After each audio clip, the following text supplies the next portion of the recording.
So Podcast P, aka Paul George, had did a sit down and he gave us some great insight to some of the inner nuances that played out with his negotiations with the Los Angeles Clippers upon his exit and joining Joel Embiid in the Philadelphia 76ers. And a couple things were said that will raise eyebrows if you look in between the lines with the details. But before we hear him speak, let's remember the excitement Steve Ballmer had and took out a couple of loose pocket change of stocks and cashed those in and flat out purchased the Clippers for $2 billion, which was unprecedented at the time. I have these notes, but I gotta say I'm just fired up to be here today. It's pretty cool, pretty damn cool. Woo!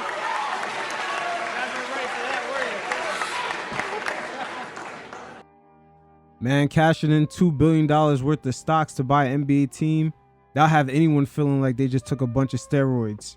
But remember that roided up energy that we just felt, as Paul George right here will further explain, of how the energy was quite different when they met up for negotiations. You guys check it out, and every once in a while, I'll check in.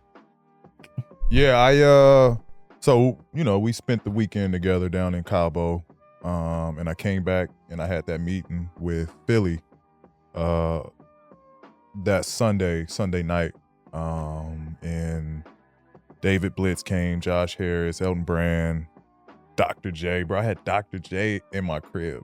That's crazy. That's crazy. OG. Julius. Shout out Peter Dinwiddie, Daryl Morey. Just the whole, majority of the Philly front office was there at the house. And, it was a great meeting, and talk about organization. Not to say that the Clippers didn't and the Clippers don't, but just an organization that just was like, man, you're our guy. Like, we believe in you. We want you here. And they're also showing him.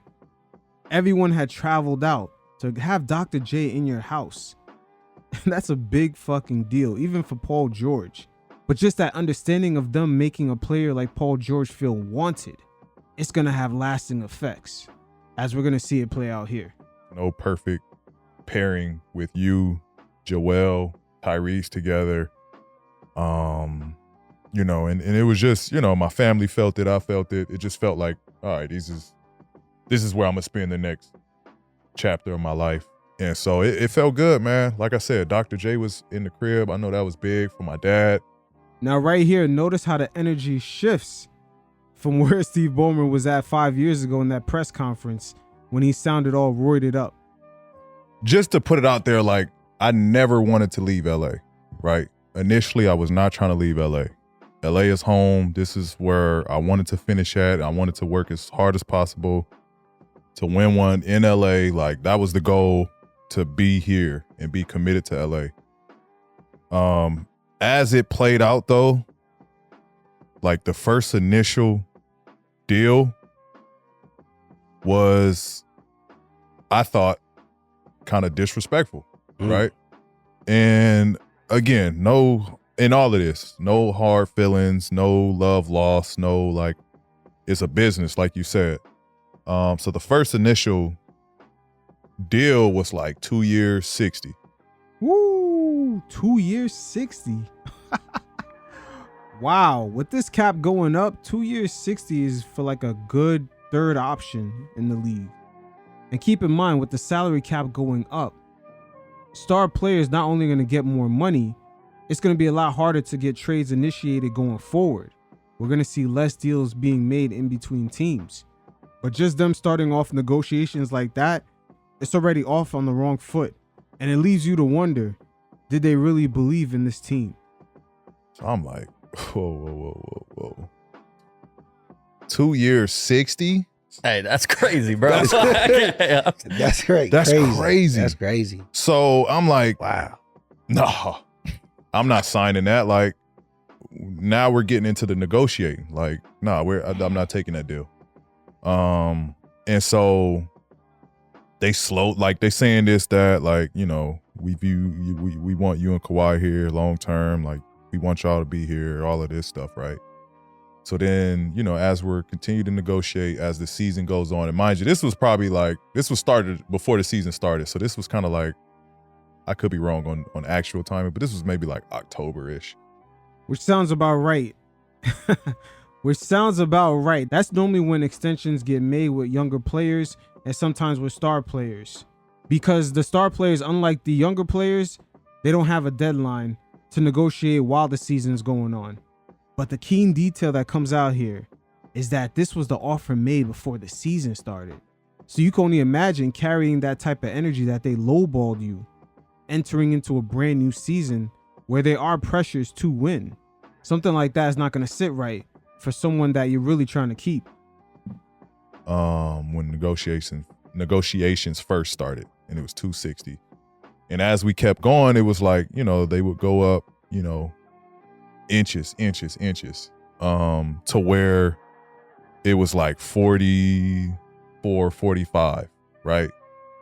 But this was like a couple months in between before we got it to 40 something. So, damn, that's a hard bargain. They have a new arena coming up. They got to fill those seats in that LA market, which is already saturated by the Lakers. And the Clippers are claiming they want these guys there long term. Something is rotten in Denmark.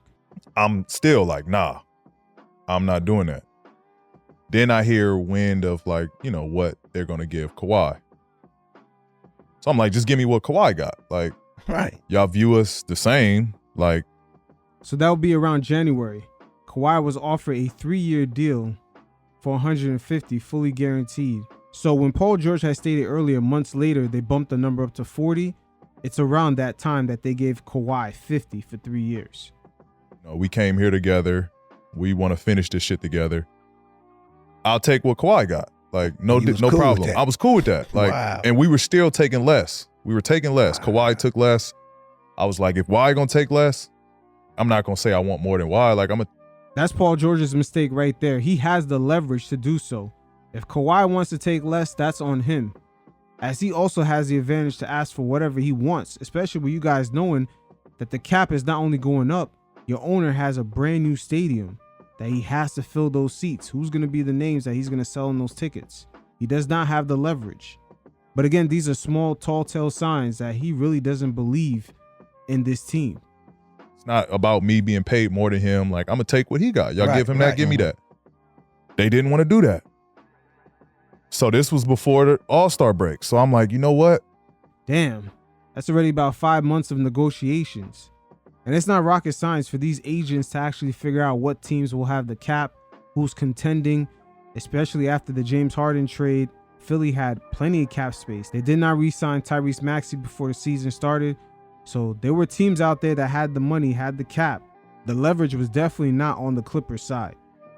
Like, let's not even have no more conversations. Like, let's just play this year out. Cause it was starting to get into like my mood. Now I'm you know what I mean? Like, I didn't want to have that energy carry over into the team. On the court. So, right. cause I could see it starting to bleed a little bit into the team where I was just like disconnected. I ain't want to fuck with nobody. Like, I was kind of just, you know, kind of to myself a little bit. So I was like, man, let's just let this shit play out. Let me get to the end of this year and we'll discuss this again. We'll pick up, you know, conversations again. Now, why enter into a brand new season lowballing one of the players you want to allegedly keep? One thing we could shoot the Clippers bail with, especially after seeing the results of this year's playoffs, Paul George has been quite questionable, at least in the last 3 years. A couple of times, man, I would say about 2 times in the playoffs. His performance has not quite been up to par. But still, if you look at the Clippers' salary, the way they structured everything, giving James Harden a 2-year deal, giving Kawhi a 3-year deal, having Paul George on the books for the same deal as Kawhi, it's not really going to affect them. They're not going to hit the second apron on that cap sheet because by the time that happens, the cap is going to go up in 25-26. So they will have extra money to fill up the roster. So what's really the excuse? It's almost like Steve Ballmer ran out of syringes because that roided up energy is completely gone. So we do that, right? Season in, I finished healthy. 74 games played. Yep, And had one of my most efficient seasons. But not the playoffs, P. Not the playoffs. Let's not cap about that. That Mavericks series was not looking good. And I believe Steve Ballmer might have had enough We're talking about from the 2020 pandemic bubble and the numerous seasons either you and Kawhi were out. It wouldn't be far-fetched in their minds that they believe that this whole experiment has peaked. So now we go into negotiations. Now they bring it to 3 years. Where we at? 150. So basically around what they gave Kawhi. So a part of me was still like, all right, that's cool. It sucks that it had to get to this point, like that we couldn't get this figured out a lot sooner. But Way early, right? now we at the end of the year, 3 years, 150. So I'm like, all right, like now we're in a ballpark. You know what I mean? Now we can have conversation here. It seems like they didn't think PG was going to call their bluff. Being the fact that Paul George and Kawhi are LA homegrown, they might have thought, hey, these guys want to stay here, keep their kids in the schools around here, and enjoy being close to their families. We could kind of leverage that to making these guys take a shorter term deal. But unfortunately for the Clippers, they were no longer a package deal. You see, when the whole Kawhi Clippers era had began, they were a package deal. And in hindsight, seeing the way that the cap has gone up and how some of the things play out, people's options change. And they're going to be loyal to their families, most importantly, and to themselves. It still wasn't about the money. Because when I went back to have the negotiation at the end of the year, I presented the 150 no trade. Because in the meeting, they're like, we want you here long term. We want to, when you're retired, we want you to be a Clippers for a lifetime. Like all. Damn, that's the same spew that they gave Blake Griffin. Then they give him the max and then send him to Detroit. It is cold in the D. Woo. We never heard of Blake Griffin ever again. Stuff. We want you to be here. We want you to be a Clippers your whole career. So I'm like, cool. Give me the 3 years, 150, no trade then. Like no trade clause. Then I'm taking less, but at least I know I'm here. Mhm. Like I'm committed to y'all. Like they didn't want to do the no trade. Do that? Wow. So then now I'm like, oh. That was smart by PG, calling the no trade. If he's going to take a shorter term deal, make sure that it's the deal that he wants and he gets to stay in LA, because they will ship your ass as you begin to break down. I believe he'll be entering age 36 or just his mid to late 30s. So we already know things are already going to start heading downhill, and these franchises, boy, they're going to ship you off faster than the Amazon Prime package. Well, then it only makes sense for me to do 4 years, 212, right? Yeah. Like at least pay me my money. If y'all gonna trade me, then y'all gonna trade me. But at least like now I'm not in a situation where I could have got more had I just gone to free agency, then take this deal and then y'all could just ship me wherever I want. And then now I'm on this deal that I didn't want. Right. So they didn't want to do that. So then I was like, now I'm open to entertaining what's out there. And then, I mean, through the negotiations, they wasn't budging. They weren't gonna budge. I wasn't gonna budge. I thought I played well enough for them to, be like, you know what? He's a part of our future. Like, I thought I did that. I thought I earned that. You did, Paul. You did in the regular season, and even through your postseason struggles, you still earn the money because you have the leverage.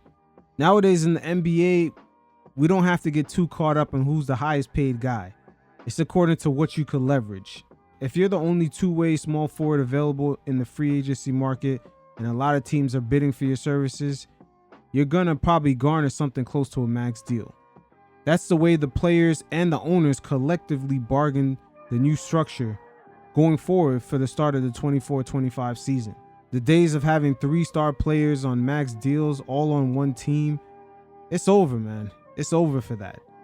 Those teams are going to be strangled very slowly season by season into signing their own guys for either double the price because of the tax, or they're going to be left to be bargain hunting in the player minimum market, as we see the Phoenix Suns and the Denver Nuggets being forced into that rabbit hole as we speak.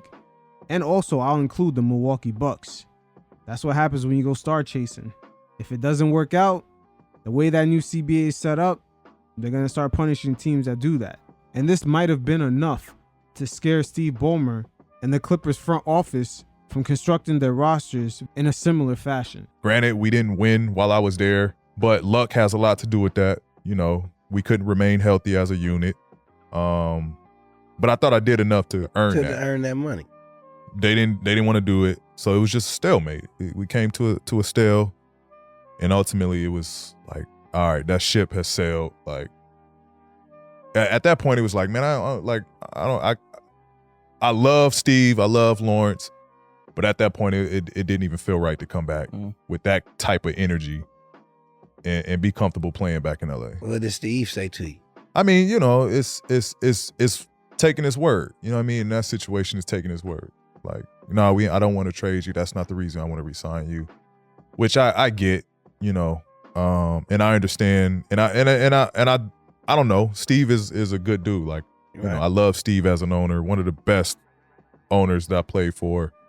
But that player-owner relationship dynamic is never gonna play out better than the business. Steve Ballmer does not want to be sort of put in a compromising position with this brand new stadium where he's just stuck with a high salary roster, losing first round draft picks to be put at the end of the rounds, year in, year out, and dealing with all sorts of unintended consequences from the new CBA. It's a complete headache. Teams do not want to be caught in that mess. It's actually going to stunt one of these franchises for a real long time. We're just waiting to see how it plays out. It's either going to happen to the Suns, the Bucks, or even the Denver Nuggets. They may not actually be able to utilize Jokic's prime years because the way the league is currently structured. That Michael Porter Jr. contract might come back to bite him in the ass. Well, you know, it's a business. Like, I won't take nobody's word if they can't put it in writing. Right. That's why I had to stop the negotiations during the season, because it was personal. Like, that's how y'all view me. You know what I mean? Which is fine. No, it's not fine. They might as well have not offered you anything. To enter into a crucial season like that, it's actually making perfect sense right now, because they did rush into that James Harden trade when things began to get rocky in Philly. But from the outside looking in, all of us spectators thought they were trying to build a big three, when the whole time they really got James Harden as a possible replacement for PG. But it leaves you to wonder how much sacrifices they make just in this PG experiment, because they did give up 5 first-round picks to Oklahoma City to get him and Kawhi to come to the Clippers. And now they gave up 2 additional first-round picks and I believe some second-round picks in order to get James Harden from Philly. So quite a sacrifice made from the LA Clippers. They're very bleak in draft assets, and going into a brand new arena, it leaves you to wonder, with an injury-riddled Kawhi Leonard, what options do they have to really put a good product in front of fans? Not only for the present day, but for the future. Like, in all of this, that's why it's no love lost, no hard feelings. Like, if that's how y'all view me, fine. That's cool. Now I got to go somewhere else. It's nothing wrong with that. Like you said, they say it's business. You say it's business. Yeah, too. it's business. I got to do what's best for me and my family. If that's how y'all view me and that's where my value is, then no hard feeling. Like, I'm going to go where I'm appreciated at. At the end of the day, who life is it? It's business. Like, you know, I wasn't. I was torn a little bit because of the I don't know, just the history we had this past 5 years. Shit I was playing through, like injuries and stuff I was playing through. Ooh, boy, to play through some injuries, to know that they lowballed you like that, it's crazy. But Paul right here is admitting in very subtle words, it was tough. You can see some of the sentiments he had going into the season with just that lowball offer. And the Clippers had no fucking leverage. They might as well have told Paul George, we'll speak at the end of the season. Why send him a low ball offer like that? It makes no sense. I was everything I had. We had some good ups, we had some downs. But I thought, again, I thought I deserved more than, especially for the first initial contract, like the first initial conversation. 74. It's hard to not take that personal, like, bro. That's I understand negotiations too. Again, you see the sentiments from Paul George. You hear him? Personal, bro. He felt the type of way. This is a very bad aura to be hanging over a player's head going into a season. A guy that's your star. But it leaves you to wonder, did they really believe that they could leverage Paul George being in LA, homegrown, him wanting to be there with his family. Did they leverage that in thinking that he would take a lesser deal because of that circumstance, not wanting to move his family and his kids into a brand new school across the country? More than likely, Kawhi didn't want to make that move because it was already shocking enough that he took a 3-year deal, even with his injury history. We already know when Kawhi is healthy, we know what he could do. And based off of them getting that brand new stadium, they need a face. So the leverage right now is with the star players that were already existing on this team. You know, it's a business. You got to maybe start down here and we'll end up here. But that seems that's a pretty low point. Starting point to just throw that on the table and show your cards like that. Right. It's like, okay. Right. So that was like that part you can't never like overlook. Like that's really how y'all felt. And so that kind of just was like, you know what else is out there? But it was tough, bro. It was tough conversations. That's why it was so stressful. Like this whole week and a half was a very stressful week and a half. They walked me through everything, how it's gonna look, and Intuit is damn near done.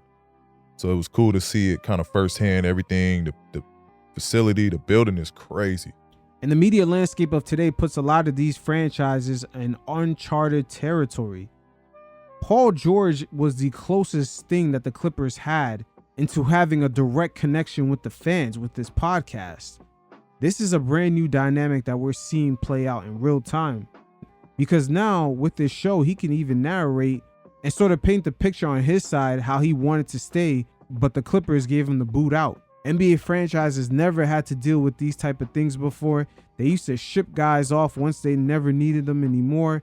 And LeBron James back in 2010 going to South Beach kind of broke that mold. And it seems like franchises ever since are kind of still struggling to kind of get that footprint back. And right now, one of their only controls to that medium is guys like Woj. Best believe he gets a lot of that information because he's working directly with the owners. And a lot of narratives or just things they want to frame within the media to devalue players or increase certain players' stock price, Woj is the perfect medium for that. But unfortunately for the Clippers, getting rid of Paul George also lost them a lot of free marketing through his podcast. That was a way for their fans to interact directly with their star. Because Kawhi is very introverted, and James Harden, we already know what his extracurricular activities are, and them chicken wings and stripper poles, it's not going to be a good look if he reveals a lot of that, what's going on in his his personal circles. Hey. But I'm embracing the new change. I love the new change. You know what was helpful? So me, Aaron, YT, we took a little trip down to Cabo ourselves, right? One weekend. And, you know, this was already, you know, in the beginning stages of us negotiating with Clippers. And so I was like, you know what? I just need to get away. Like, let's go somewhere where we can just, you know, vibe out, play golf, chop it up. The finals was going on at the time. So watch basketball games by the pool. Like, we was just on a cool little trip. And that was like the piece I needed going into all the free agency talks. Was just a chance to sit back, kind of evaluate everything, let everything play out. Before ultimately it was just like I'm comfortable with the decision. Like I think at that point is when I was the first time I was comfortable with like, all right, if I'm not in LA, what would that look like? Once again, the Clippers played on that comfortability of him being at home. They knew Kawhi wanted to be there, but PG being at the short end of the stick, he really had to reevaluate things. And this is the interesting thing with social media, the fact that guys kind of let a lot of things be known about themselves, what they like to do. Sometimes the media, and especially even NBA franchises, they get into these things because they're looking for weak points. And we see it play out with Kawhi Leonard. That's why the NBA media overall, they have issues with him. He keeps to himself. He actually chose the media without them realizing it because he's not trying to put himself in a circumstance where they can easily read him. They know what bothers him. Once they know what bothers you, they know how to troll you. They pick on any insecurities that they see you have. And this affects even the most talented players in the league, as we've seen it play out with Kevin Durant in Golden State. The sentiments of him joining a 73-win team and Steph being a day one in Golden State, as even Bob Myers in the parade celebration had even mentioned it. So the Clippers having two introverted stars in Paul George and Kawhi, they possibly made too much of an assumption of them being a package deal and wanting to stay in LA. And Paul George right here admitting that he had to get away and actually make peace of just knowing the possibilities of not being in LA. We begin to see that these franchises had a nice understanding of the stranglehold the LA market had on these guys. And it was tough though. Like I had to have conversations with Daniela. I had to have conversations with my parents. My parents was like, man, son, go where you appreciate it. Like, don't worry about us. Daniela, the same thing. Like, we'll follow you. Don't worry about us. It's awesome. Yeah, which That's was big. very helpful. The only part that was pulling me back was the kids. That was the only part pulling me back into that situation was the kids. There goes that leverage I was talking about. The Clippers franchise is dangling that LA life, being close to home, being next to your parents. That comfortability that might allow you to take a low ball deal.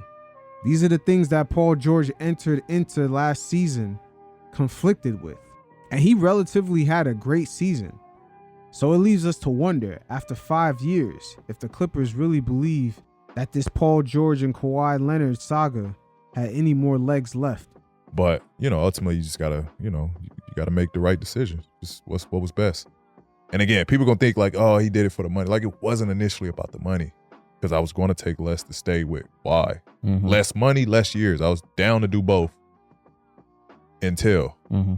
And then now it's like, man, I'm not like, take less for what now? I owed Kawhi that conversation. I called him up and was just like, man, listen, I think I'm gonna go elsewhere. Like conversations with the Clippers didn't go how I wanted to.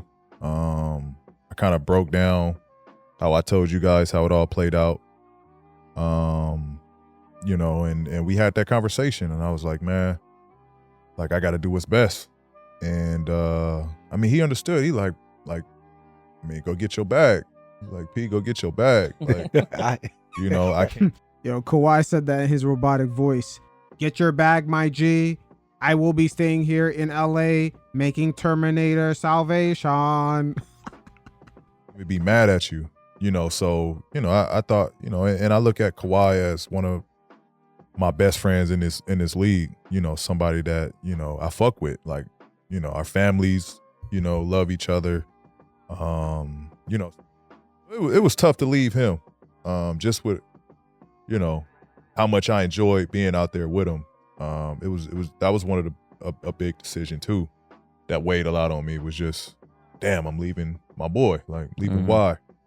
But I had to have that conversation with him. We talked, and he gave me his blessings of like, man, just go do what's best for you. I get flack for this too, right? Like people give me shit for this too, of thinking I was the reason that Thunder team broke up, which was not the case. Again, it was me having to do what was best for me in that situation. So after Toronto wins, right? Right. Y and them win it. I text Y. Congrats, bro. I think he ended up calling me right after. What you gonna do? My man got a quick oil change and said, what you gonna do? What you mean? Like, what you gonna do? Like, you comfortable there? You good there? I'm like, yeah, bro. Like, I just resigned. Like, yeah, we gonna try to do this shit next year. Like, he like, nah. I hear people trying to get out of there. Let me call you back. That was the initial start of that conversation, and then me and him was just working on how can we make this happen. And I was close to going to Toronto. Like, we were deciding to go to Toronto or the Clippers. Ultimately, the Clippers put something better. Those 5 first-round picks, boy. Maybe that was the cost of doing business to get Kawhi over there. Those 5 first-round picks, they could just chalk it up to that. They're not even thinking of it as this is what it is to get PG here. This is what it is to get Kawhi here. It looks like the Clippers always had Kawhi Leonard as the main priority, whether he's hurt or not. He's their guy. A better package together, a better trade package together that sent me to LA. But I was close. I was close to he was going to re-sign to Toronto and we was going to go to Toronto. That was the origin and the beginning of that story. And it was just a whirlwind of how it played out. We linked up. So it was Drake's crib when he was in Hidden Hills. And at the time I was living in Hidden Hills. So Drake was probably like 5 minutes around the corner from me. So I like, man, pull up, let's chop it up. So I pulled up, we chopped it up, what did it look like, how to happen, and if it was even a chance. So that was You know, Kawhi wasn't even thinking of Drake. He was like, in his little Terminator voice, fuck Toronto, they're not like us. kind of too, like after that phone conversation, that was kind of like the next phase of us linking up and talking that through. But it was a bit of both. It was also to like congratulate them because this was why they just won it. So it was like, it was a congratulation, like, shit, you did it, bro. So it was a lot of that more so than anything. He also spoke about the Warriors potentially, quote unquote, wanted to make a trade with the Clippers to get his services. And that's another team that's quickly skated and trying to avoid the second apron. Even though they drafted all their players, the Warriors benefited from the cap going up in 2017. That's how they were able to sign Kevin Durant and maintain their stars. And you could even look at Stephen Curry. They signed him a few years ahead, knowing that the cap was going to go up, and they took advantage of him having ankle issues. He signed a much lesser deal than he normally would have gotten.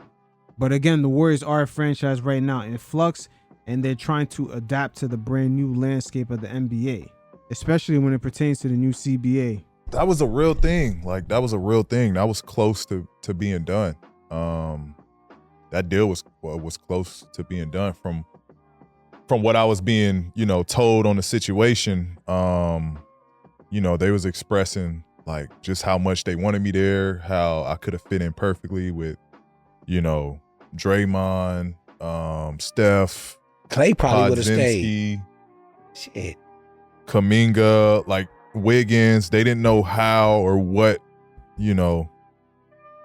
package was going to be there to trade for me. But it seems like that team is in an influx in between kind of building for the generational talent that they have now in Stephen Curry, best utilizing him, trying to put him in a position to win the most championships as possible. And at the same time, they're trying to make sure that they have a product for their brand new Chase Arena, which is a cash generating cow. I mean, they make $500 million more than the Lakers and Knicks or just any other large market NBA franchise. It's just unreal, the formula that they have generating money with that stadium. And, it was still an opportunity to stay close to home, stay on the West Coast. And it was a win-win. Like, I think Steph is a unicorn, one-of-one player, and Joel's a unicorn, one-of-one player. So It was kind of like a good situation to be in the middle of. But ultimately, like, the deal didn't go through. I think Clippers didn't want a certain trade deal that Warriors were willing to give. And yeah, it just didn't happen. But it was close. It was close. So it is what it is. We see the Clippers maneuvering after PG had left. They signed Kevin Porter Jr. on a 2-year guaranteed deal with a second-year player option. And if it works out, it's a good deal for them. We've seen them go into that kind of Josh Primo bag before, getting players with questionable past. But going into next season, it'll be interesting to see what exactly is going to be their identity. With them building their roster back up with old faces like Nick Batum, they still got Norman Powell on the books, guys like Terrence Mann. But with PG no longer there, will James Harden be ready to carry the load, especially with Kawhi Leonard in and out the lineup? The Clippers continue to have a shaky history with superstar players like Blake Griffin, and Steve Ballmer, he's going to have to actually bounce back from this. With Paul George painting such a picture of them just lowballing him, even though he had all the leverage in the world. They got a brand new arena. The cap is going up. There's other teams that are going to be bidding for Paul George's services and willing to give him the contract that he's looking for. The way they approached him, having 1 foot in, 1 foot out, not really wanting to give him the same deal as Kawhi. Then at the last minute, they try to give him the deal. So he was in the right to call their bluff, and now he's in greener pastures in Philadelphia with a great opportunity to compete for a championship.